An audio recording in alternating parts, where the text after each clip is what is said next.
The mop moved in slow, deliberate arcs. Daniel Carter had learned, over 14 months of doing this, that the secret to a clean floor was patience, not pressure. You didn't scrub marble. You guided water across it. You let the soap do the work. He moved through the grand atrium of Veritech Financial Technologies, the way water moves through a riverbed, quietly, efficiently, without disturbing a single stone. It was 11 minutes past 9 on a Friday night. Outside, the city had buried itself under 6 inches of fresh snow. The wind off the harbor had turned the kind of cold that didn't just chill your skin but got into the architecture of your joints and stayed there. Inside, Veritech's headquarters blazed with the cold white light of a company in motion, the 43rd floor fully lit, the security team cycling through their hourly rounds, the cleaning crew of 3 working their way up from the lobby. Daniel was the only one assigned to the atrium. He preferred it that way. He was 38 years old, 5'11", lean from skipped lunches rather than any deliberate discipline. His hair had started going gray at the temples sometime around his daughter's 6th birthday, which he'd celebrated in a waiting room outside a pediatric specialist's office. He wore the standard-issue gray uniform of Meridian Facilities Management. The name tag on his chest read D. Carter in block letters that had started to peel at the edges. The atrium was the architectural heart of Veritech's headquarters. 60 feet of soaring glass and polished black marble. The company logo, a stylized circuit board rendered in brushed silver, occupied an entire wall behind the reception desk. Visitors entered here and immediately understood that they were standing inside something powerful, something that had been designed, very deliberately, to make them feel small. Daniel did not feel small. He felt tired. He worked the mop in practice sweeps, eyes forward, moving toward the eastern corridor where a cluster of Veritech's junior analysts were still at their desks, visible through the glass partition. 3 of them, late 20s, expensive watches, the particular brand of exhausted arrogance that came from working 80-hour weeks and believing it made them important. He'd learned to recognize that look. One of them, a young man named Trevor, whose last name Daniel had never learned and didn't particularly want to, had started talking. Not quietly. Trevor had the conversational volume of someone who'd grown up assuming the room belonged to him. And Kowalski actually asked the maintenance guy if he'd seen the Parsons report, Trevor was saying, not looking up from his monitor. Like, asked him. Guys mopping the floor. Laughter from the other 2. What did maintenance guy say? One of the others asked. Nothing. Probably didn't know what a report was. More laughter. I'm just saying, it's a different category of human being. You look at a guy like that, what's he got going on up there? It's not mean, it's just biological reality. The 3rd analyst, a young woman who had the grace to look mildly uncomfortable, said, Trevor. Come on, I'm being empirical, Trevor said, with the confidence of someone who had recently discovered the word empirical and was using it as a shield. Daniel stopped mopping, not because he was angry. He'd stopped being angry about this particular flavor of contempt sometime around his 7th month on the job. He stopped because he'd noticed something on the terminal screen visible through the glass partition. Trevor's screen, angled slightly outward, displaying what looked like a real-time dashboard. Market positions. A liquidity waterfall model, and at the bottom of that screen, a number that had no business being that size. The number was negative. He looked at it for exactly 3 seconds. Then he continued mopping. Trevor said something else. Daniel didn't hear it. He was running calculations. Sophia Blake came through the main doors at 9:22, brushing snow from her coat with the efficient impatience of a woman who had things to do and considered weather an administrative inconvenience. She was 36, with the kind of controlled energy that filled a room without announcing itself. Her hair was dark, pulled back with the precision of someone who had learned that details signal competence. Her coat was charcoal gray. Her expression said that she was already thinking about 7 things and had no available bandwidth for an 8th. She passed Daniel without looking at him. This was not contempt, it was the functional invisibility that the powerful extend to the invisible. Daniel had come to understand the distinction. She was almost to the elevator bank when Trevor's voice carried clearly through the glass. Different category of human being. That's all I'm saying. Sophia paused. Half a step. Her eyes moved to the glass partition, registered the cluster of analysts, registered Daniel moving his mop a few feet away. Her jaw tightened, something happened behind her eyes, some brief private calculation, and then she kept walking. The elevator doors opened and swallowed her. Daniel watched the floor. The marble was very clean.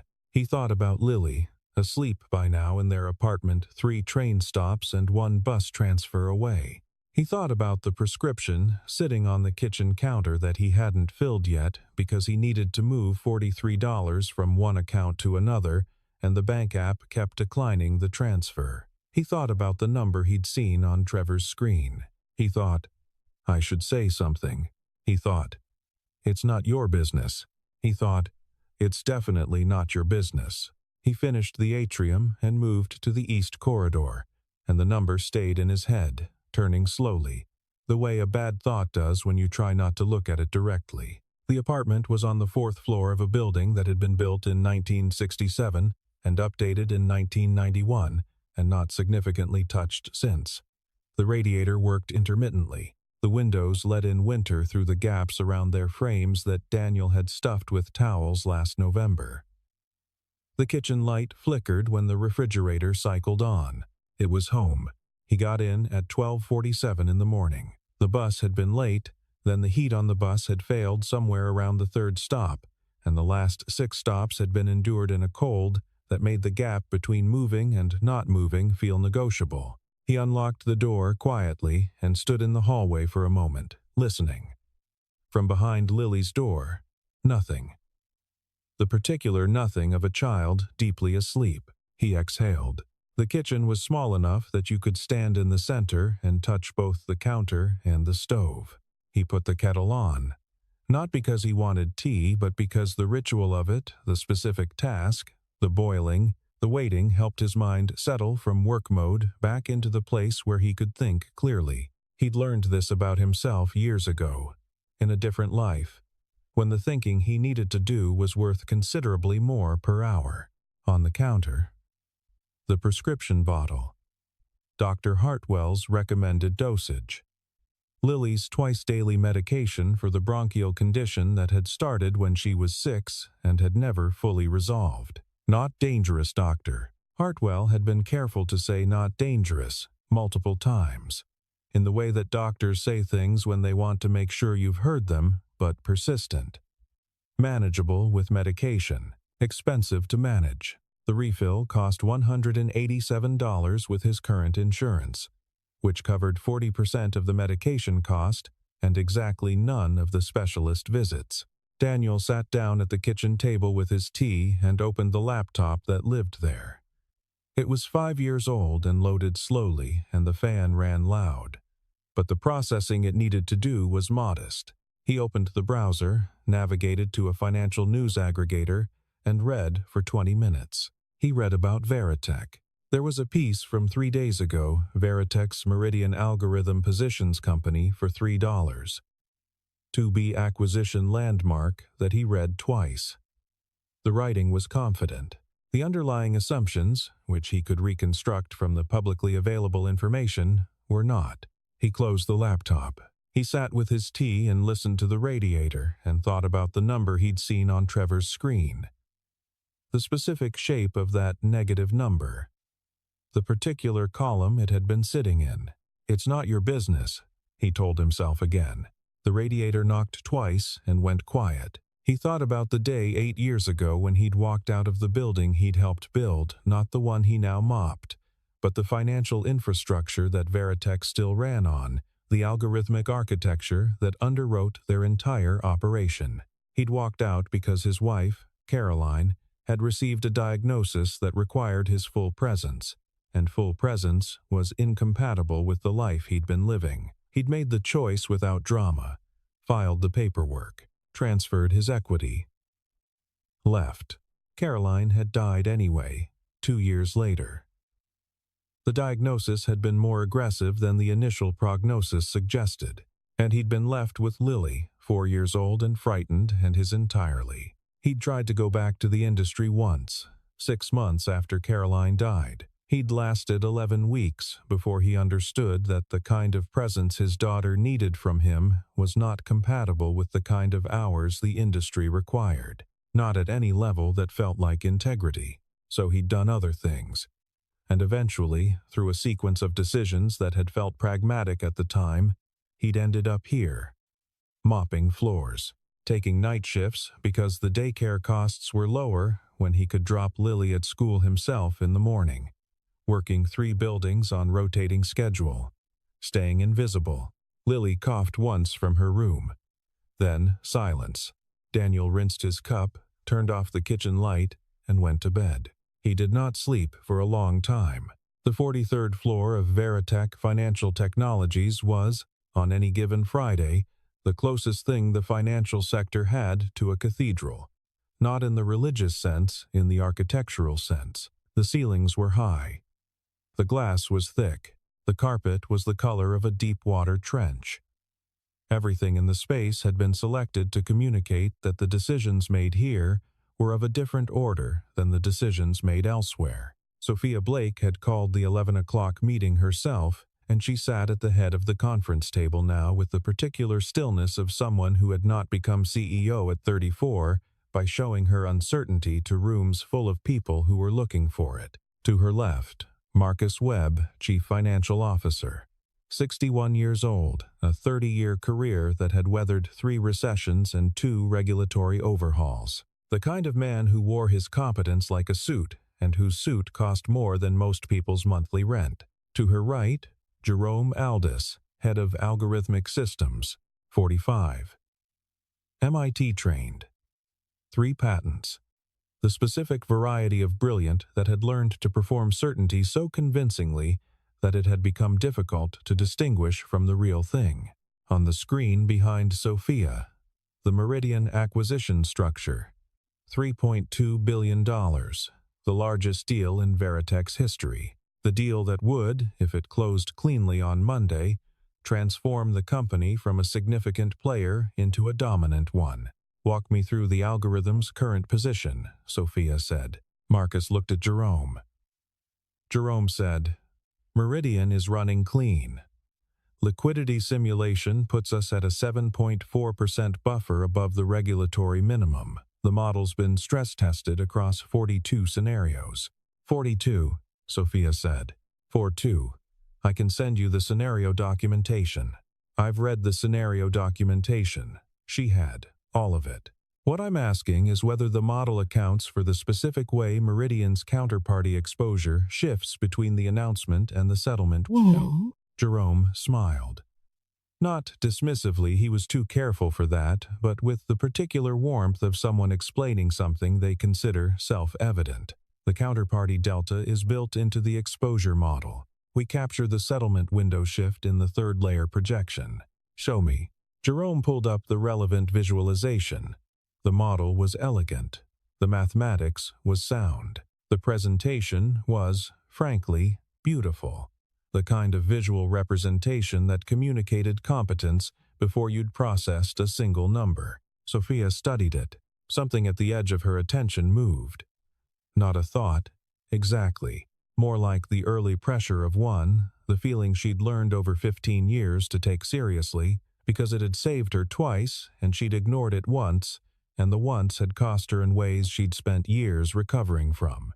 The input handling on the Meridian counterparty feed, she said. What's the validation layer? Jerome opened his mouth. Then he looked at the screen. Then he looked at Marcus. Standard protocol. Validated at ingestion. Against what schema? A pause. Not long. The kind of pause that a room of smart people learns to pretend they didn't notice. We can pull the technical specs, Jerome said. I don't have them at this level of the presentation. Pull them tonight, Sophia said. It's Friday evening. I'm aware of what day it is. Marcus leaned forward with the measured authority of a man who had spent 3 decades smoothing over the friction between certainty and doubt. Sophia, the model, has been reviewed at every level. The Meridian deal is the cleanest acquisition structure we've assembled. I've been in this business long enough to know when the numbers are telling the truth. Sophia looked at him. Pull the specs, she said. I want them reviewed before the settlement process initiates. She knew, even as the words left her mouth, that they would not move fast enough. She knew this the way she knew most things about her company, through the accumulated weight of watching human beings treat urgency as an inconvenience until it became a catastrophe. What she did not know, could not know, was that the thing she was worried about had already begun. The system alert came in at 9:47 p.m. It appeared, initially, as a yellow flag in the monitoring dashboard, the kind of minor anomaly that the automated systems generated 12 to 15 times per day, and that resolved themselves 83% of the time without human intervention. Jerome's team had been conditioned, over 2 years of operation, to weight yellow flags accordingly. By 9:52 p.m., it was orange. By 9:58 p.m., the trading engine was processing transactions against incorrect counterparty data at a rate of 41 operations per second, and the error had already propagated through 4 layers of the settlement pipeline. By 10:04 p.m., the damage was measurable in 8 figures and climbing. The floor erupted with the specific quality of panic that technically sophisticated people produce when something they believed impossible has begun happening. Not screaming, there was no screaming. The panic of financial engineers sounds like rapid keystrokes, clipped sentences, the particular silence that falls when a very smart person has just realized they don't know what to do. Jerome was at his desk in 40 seconds, which was faster than anyone else, and still too late. He pulled up the error logs and went white in a way that had nothing to do with the fluorescent lighting. Sophia arrived from the elevator at 10:06 p.m., still in her coat. She looked at Jerome's screen for 4 seconds. "Kill the settlement engine," she said. "If we kill the engine mid-cycle, the position locks could kill the engine."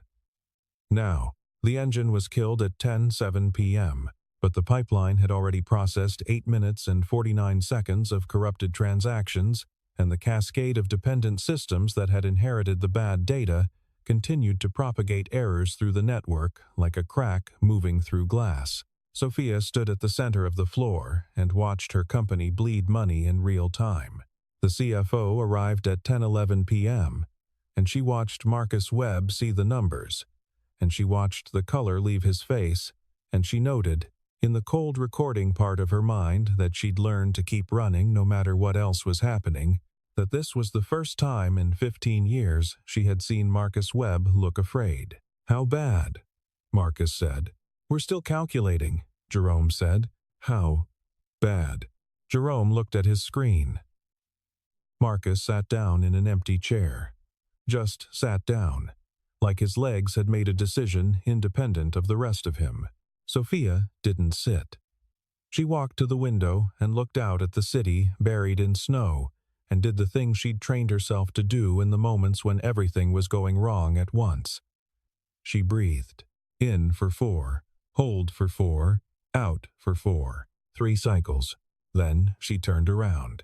"I need every person in this building with a quantitative background in this room in 10 minutes, she said. "I don't care what they're working on. And someone tell me where the error originated." Daniel had been working the server corridor for 40 minutes when the alarms started. Not audible alarms, Veritech's system monitored through visual alerts and the specific sound of human beings moving with urgent purpose. He heard it before he saw it. The quality of motion changing on the floor above him. Footsteps that had acquired weight and direction. Then the sound of voices overlapping. The kind of overlap that doesn't happen in a well-organized room. He leaned on his mop and looked at the monitoring display on the wall of the server room. The display was a secondary feed, not the main trading dashboard, but a system health monitor that Meridian Facilities had been granted read-only access to for HVAC scheduling purposes. It was enough. He read the error cascade the way a doctor reads an X-ray. Not laboriously, line by line, but as a whole pattern, the shape of the thing, what it meant, where it came from. He understood, in approximately 45 seconds, what had happened. The Meridian algorithm's counterparty data feed had an input validation gap. Specific edge case data from one of the counterparty APIs, structured in a format that was technically within spec, but inconsistent with the schema the algorithm expected, was passing through the validation layer without triggering a type mismatch. The algorithm was processing this data as valid and making settlement decisions based on it. The errors were not random.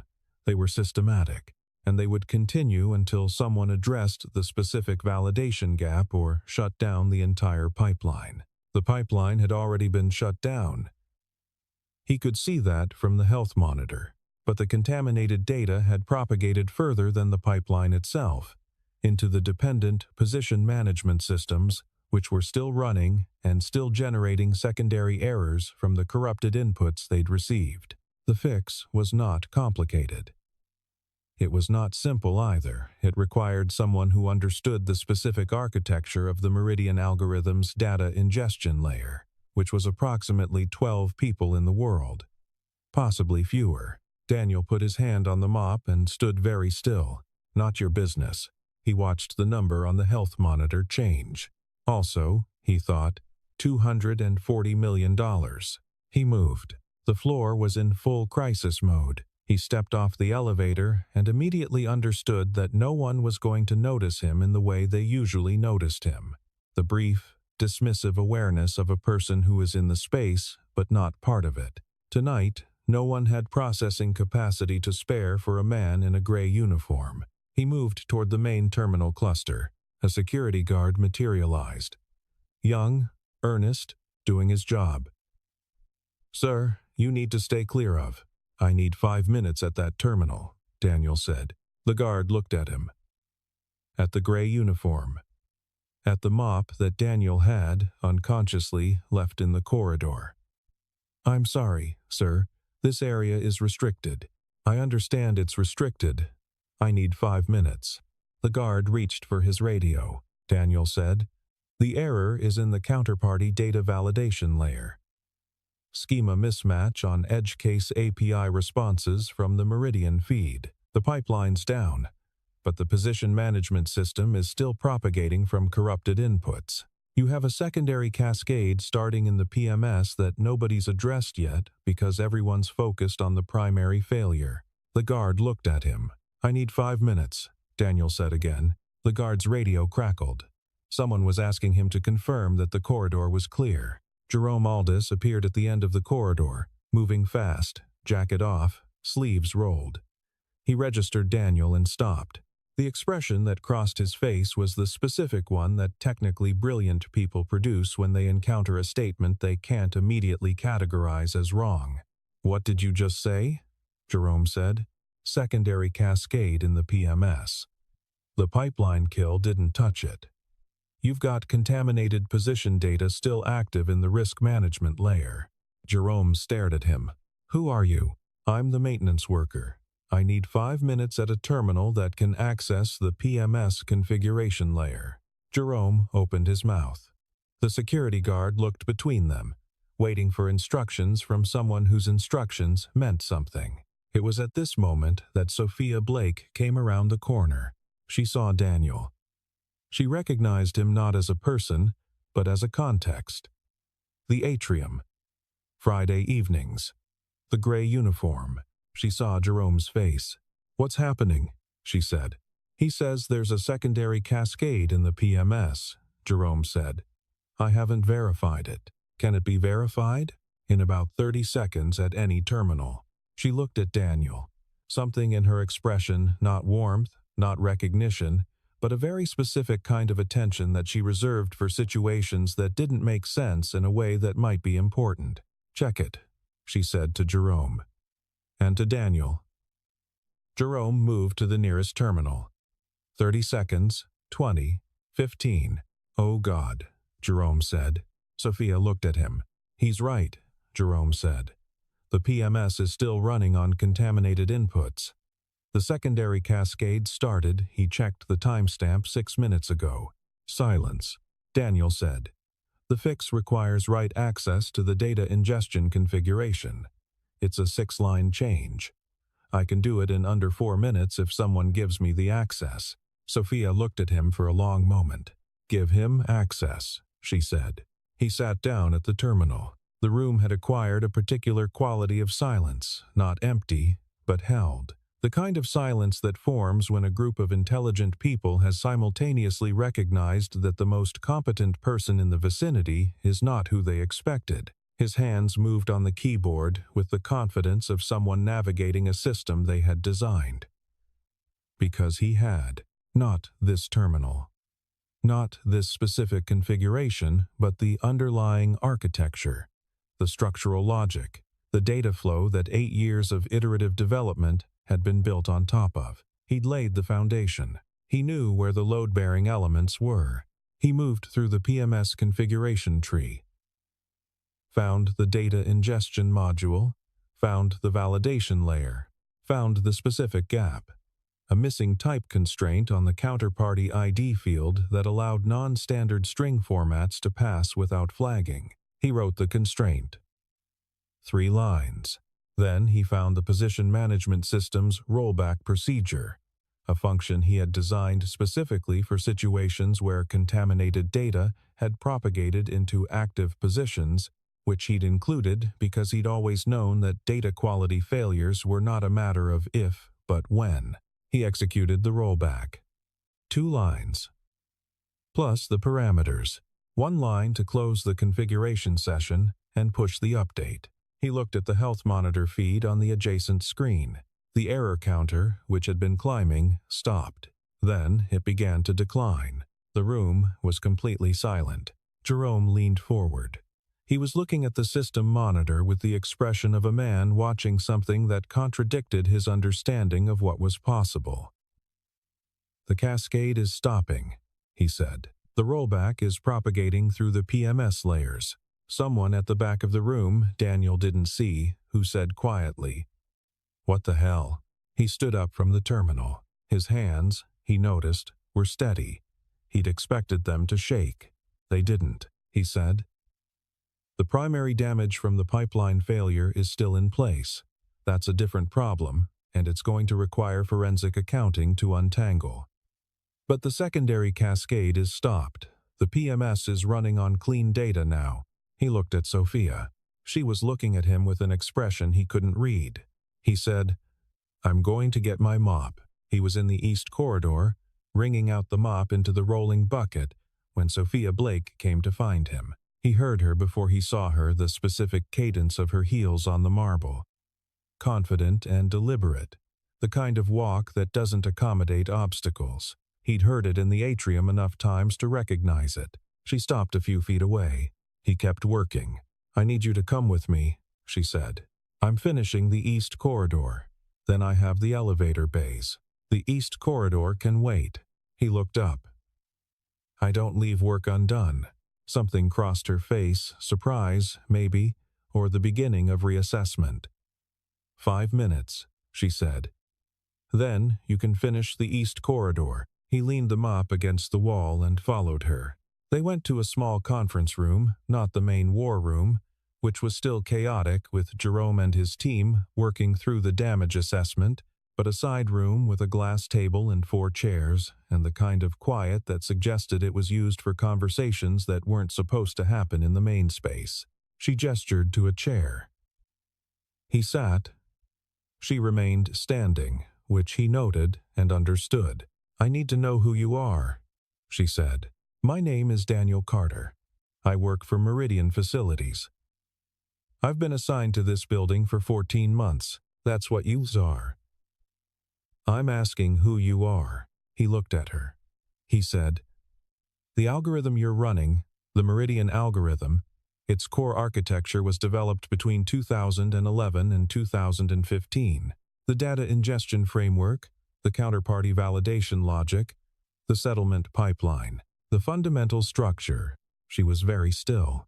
"I was the chief architect," he said. "I left the company in late 2015 for personal reasons. I transferred my equity and my IP rights as part of the departure agreement. Whatever Veritech built on top of the foundation, they built themselves. But the foundation is mine. The silence in the room was a different kind now. Your name isn't in any of the system documentation, she said. I required that as a condition of the IP transfer. I didn't want to be found. He paused. I was going through something. I wanted to disappear. She sat down across from him. Not because she'd decided to, it looked involuntary.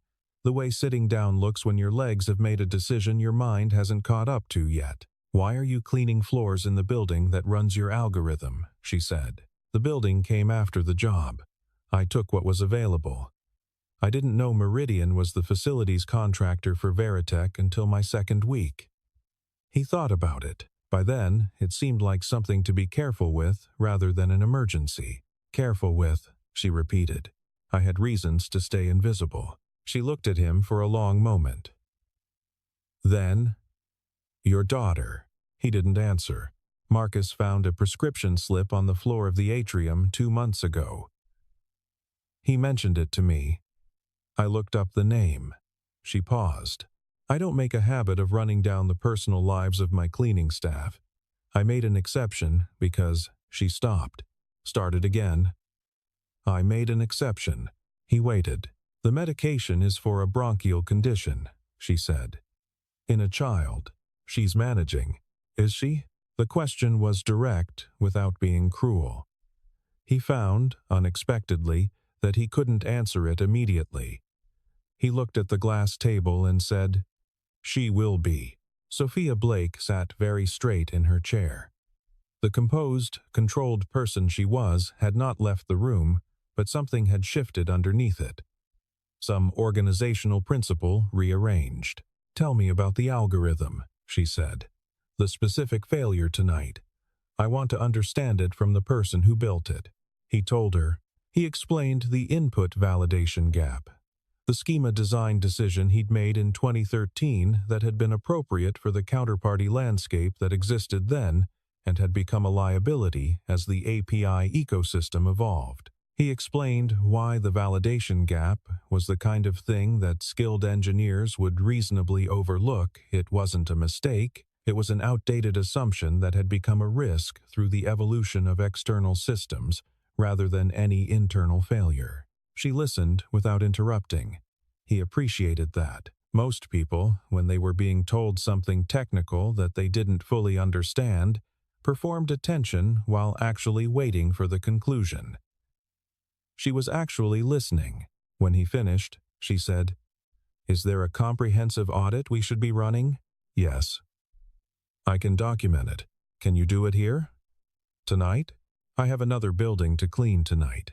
Something shifted in her expression, a brief, contained reaction to the reality he'd just stated plainly. A man who built the architecture that runs $3.2 billion in transactions has to finish mopping 3 buildings tonight. I'll contact Meridian Facilities, she said. They won't release me from tonight's contract. They will when I explain the situation. He looked at her. Miss Blake, I'm a contract worker from a facilities company. I don't have any formal status in this building. I helped tonight because the damage was real and I could fix it. That doesn't change what I am. What are you? She said. It wasn't the question he'd expected. He sat with it for a moment. I'm a father, he said. Marcus Webb had spent 30 years learning to track money. He was very good at it. He was less good at uncertainty of the personal variety, the kind that couldn't be resolved with a spreadsheet or a due diligence process. At 11:40 p.m., he was standing in front of the security monitoring station on 43, watching the footage from the 27th floor corridor for the 3rd time. He watched the maintenance worker Carter, according to the facility's manifest, stand at the terminal. He watched the specific way Carter moved through the configuration menu. The speed, the precision, the absence of hesitation. Marcus had worked with some of the best financial engineers in the industry. He knew what expertise looked like when it was in motion. It didn't look like someone who was figuring something out. It looked like someone who already knew. He pulled the access logs. Found the session timestamp.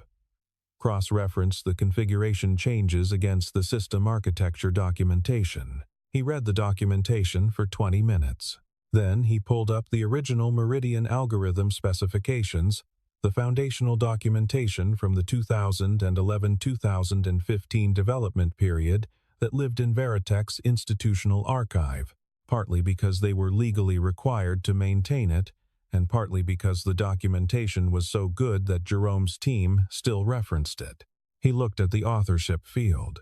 It said, D. Carter, Chief Architect. Marcus Webb sat back in his chair and did not say anything for a long time.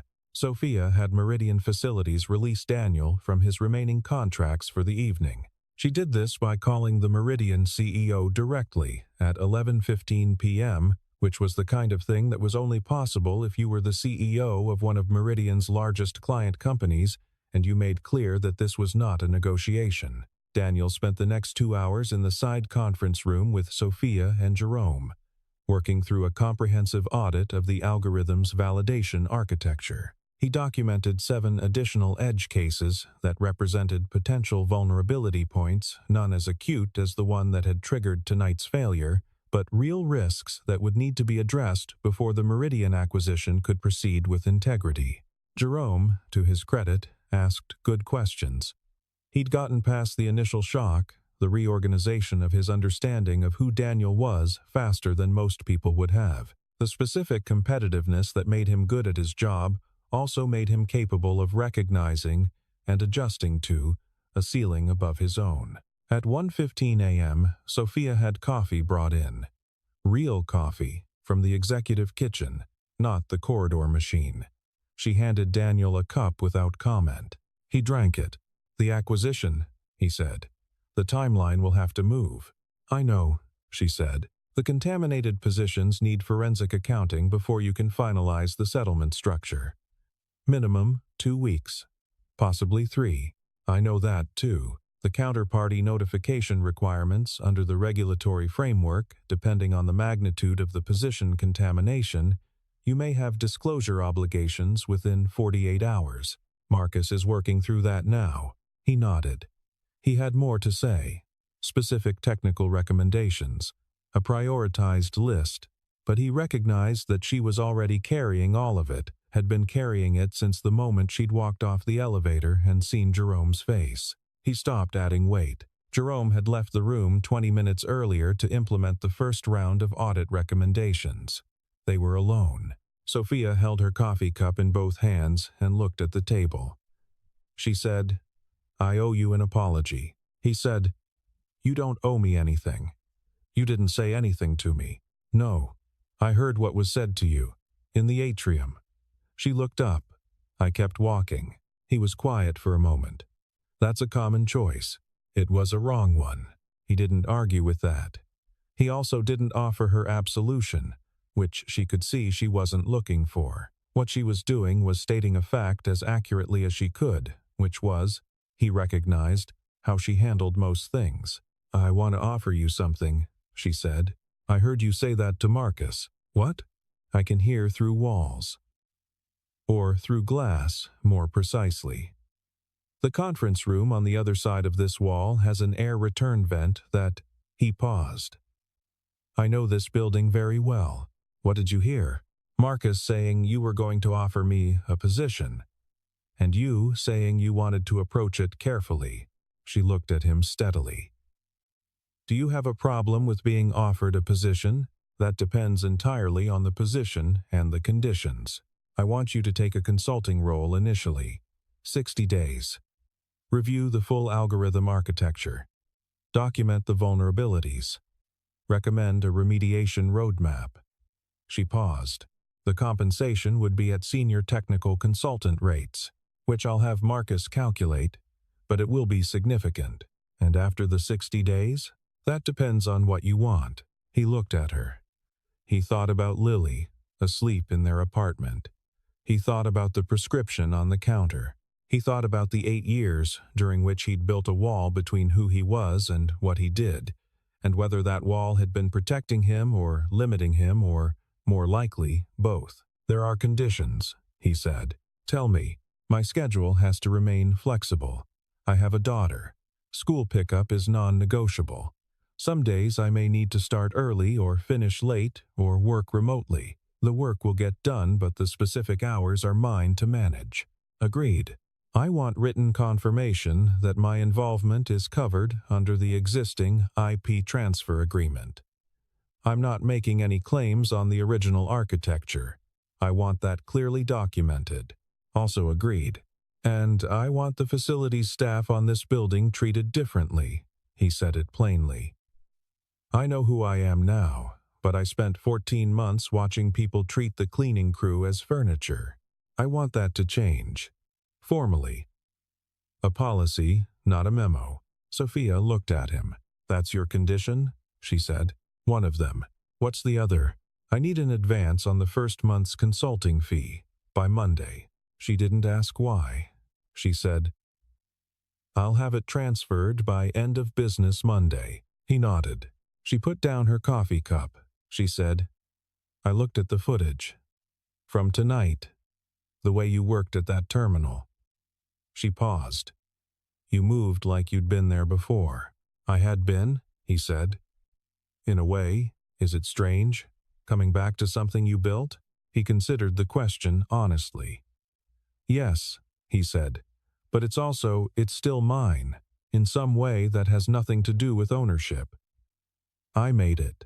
It thinks the way I think. Tonight, when I sat down at the terminal, it was like he stopped. Like what? Like talking to someone you haven't seen in a long time, he said, and finding out they still remember you.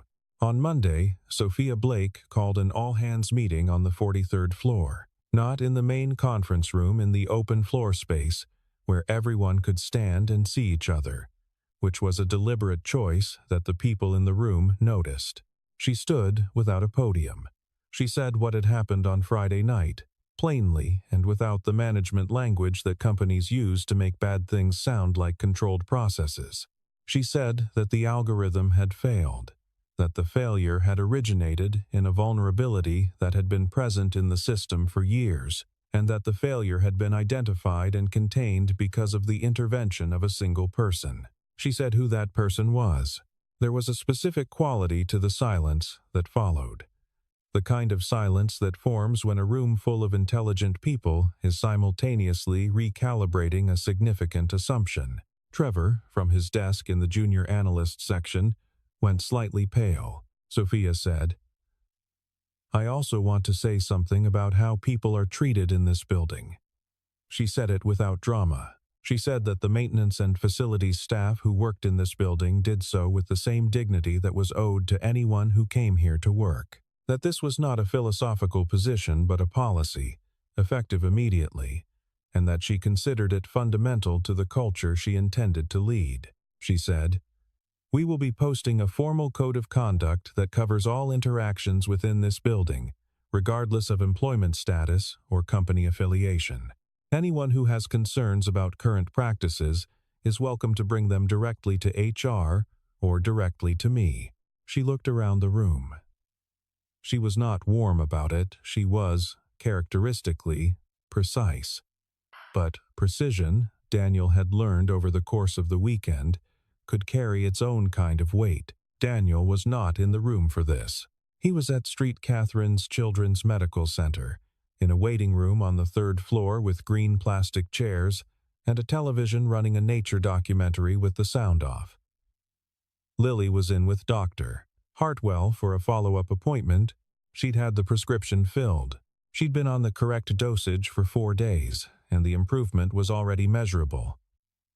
Her breathing was steadier, her color better, the quality of her sleep different in a way that Daniel had noticed immediately, because he had spent 2 years calibrating himself to the precise sounds she made at night. She came out of the examination room wearing a sticker on her coat, a gold star, which Dr. Hartwell gave to every patient who cooperated fully, and which Lily had been receiving since she was 5 and still took with complete seriousness. She looked at her father. Dr. Hartwell says I'm improving, she said. I know. I talked to him. He says I have good lungs underneath. You do. She sat down next to him and looked at the television. where a school of fish was doing something extraordinary in blue water. "Are you going to stop being a cleaning person?" she asked. He thought about how to answer this. Lily was 8 years old and very precise about facts. She didn't appreciate euphemisms. "For now," he said. "I'm going to do something different for a while." "What?" "Fix things." She considered this. "Like you fixed the computer on Friday?" He looked at her. "You know about that? You were tired when you came home Saturday, and you looked like you do when you've been thinking a lot." She paused.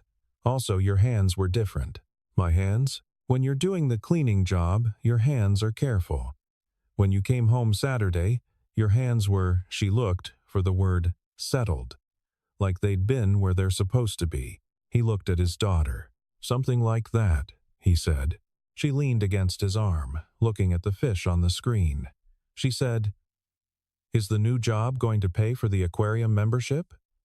You said we could go when things were better." "Yes," he said. "It's going to pay for the aquarium membership." He met with Sophia again on Tuesday morning. Not in the conference room, this time in her office, which was on the eastern corner of 43 and had windows on 2 sides and a view of the harbor where the snow had turned the water, a particular shade of gray that was almost beautiful. She had a contract on the desk. 60 days, with renewal options. The compensation was exactly what she'd said it would be, which was the kind of thing that would have surprised him once and now simply confirmed what he'd already observed. She was precise, and she followed through. He read the contract. She didn't rush him. She stood at the window and looked at the harbor. He read the thing he needed to read carefully and skimmed the rest. Signed on page 11 and initialed the conditions appendix. She turned when she heard the pen go down. He said, "The acquisition timeline. I've been thinking about the remediation roadmap. There's a path to a 40-day recovery if Jerome's team prioritizes the counterparty validation rebuild. 40 days, with the right resources. The forensic accounting can run parallel." He paused. "You'll want to make the regulatory disclosure. The contaminated position magnitude is above the threshold. We're filing tomorrow." He nodded. She picked up the contract, looked at the signature page.